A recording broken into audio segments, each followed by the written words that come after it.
دوستوں اور ساتھیوں، آج کتنے یتیم ہیں جو پریشان حال ہیں۔ آپ نے تو اپنے بچے کا کپڑا خرید لیا، اپنے بچے کا سویٹر خرید لیا، اس کی جیکٹ خرید لی، اس کی ٹوپی اور موزے خرید لیے، جوتے خرید لیے۔ کتنے یتیم ایسے ہیں جن کے باپ نہیں ہیں۔ جب لوگ اپنے باپ کو پکارتے ہیں، چھوٹے چھوٹے بچے کہ ابو ابو ہمیں کپڑا چاہیے، تو وہ بچے، ان کا دل محسوس جاتا ہے کہ ہم کس کو ابو کہیں، ہمارے ابو اس دنیا سے جا چکے۔ وہ ماں جو بیوہ ہے، اس کا دل محسوس یہ رہ جاتا ہے کہ وہ اپنے بچوں کو نیا کپڑا نہیں دے سکتی۔ یتیموں کی کفالت کیجیے۔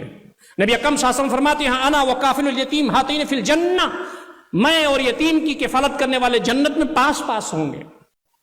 کیا ہم چاہتے نہیں ہیں کہ نبی اکرم صلی اللہ علیہ وسلم کے پہلو میں ہمیں جگہ ملے، جہاں پر انبیاء ہوں، جہاں پر صالحین ہوں، جہاں صدیقین ہوں، جہاں پر صحابہ کرام ہوں، جہاں بڑے بڑے لوگ ہوں، نبی اکرم صلی اللہ علیہ وسلم کے پہلو میں ہم کو جگہ ملے؟ یتیموں کو آج دیکھیے، کتنے یتیموں کے پاس کپڑے نہیں ہیں۔ اور یاد رکھیے، اگر ان کی کسی نے مدد کیا ہوگا تو اپنے بچوں کے چھوٹے ہوئے کپڑے، بوسیدہ کپڑے انہوں نے دے دیا ہوگا کسی یتیم کو۔ آپ اس کو کوئی نیا کپڑا پہنا کے دکھائیے، اس کو نیا کپڑا پہنائیں، اس کے دل میں محبت ڈالیں۔